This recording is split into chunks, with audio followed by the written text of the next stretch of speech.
என்னை ஆட்கொண்டவரும் நான் சேவிக்கிறவருமான ஆண்டவராகிய இயேசு கிறிஸ்துவின் நாமத்தினாலே அன்பினல் வாழ்த்துக்கள். கிறிஸ்து இயேசுவுக்குள் மிகவும் பிரியமான அன்பு சகோதர சகோதரிகளே, சங்கீதத்தின் புத்தகத்தில் 27வது அதிகாரத்தில் 5வது வசனத்தில், தீங்கு நாளில் அவர் என்னை தம்முடைய கூடாரத்தில் மறைத்து என்னை தமது கூடார மறைவிலே ஒளித்து வைத்து என்னை கன்மலையின் மேல் உயர்த்துவார். கர்த்தருடைய கரங்களில் நாம் அடங்கியிருக்கிற நேரங்கள், காத்திருக்கிற நேரங்கள் விருதாவை போன நேரங்கள் என்று சொல்லி நீங்கள் நினைத்து கொண்டிருக்கிறீர்களா?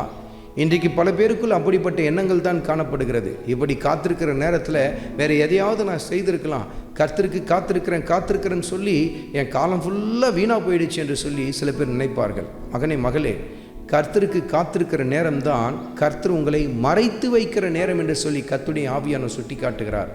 அந்த கூடாரத்தில் அவர் மறைத்து வைத்து என்ன செய்கிறார்? கன்மலையின் மேல் உயர்த்துகிறார் என்று சொல்லி வசனத்தில் எழுதப்பட்டிருக்கிறது. கர்த்தருக்காக நீங்கள் காத்திருக்கிற நேரங்கள் எந்த சமயத்திலும் வீணாய் போகாது, வெட்கத்தில் போய் முடியாது. மாறாக கர்த்தர் உங்களில் தன் மகிமையை வெளிப்படுத்தத்தக்கதாய் கன்மலையின் மேல் கர்த்தர் உங்களை உயர்த்தி வைப்பார் என்பதை உணர்ந்து கொள்ள ஆரம்பியுங்கள். தொடர்ந்து கர்த்தருக்காக காத்திருங்கள். காத்திருப்பதில் தளர்ந்து போய் விடாதிருங்கள். ஏனென்றால் கர்த்தருக்கு காத்திருக்கிறவர்கள் புது பலனை பெற்றுக்கொள்ள ஆரம்பிப்பார்கள். அருமையான மகனே, அருமையான மகளே, உன் தனிப்பட்ட வாழ்க்கையானாலும், குடும்ப காரியங்களானாலும், உன் பிள்ளைகளுடைய காரியங்களானாலும் தொடர்ந்து கர்த்தருடைய நேரத்துக்காக பொறுமையாக நீ காத்திருக்கும் பொழுது கர்த்தர் உன் வாழ்க்கையிலே ஆச்சரியமான காரியத்தை செய்வார்.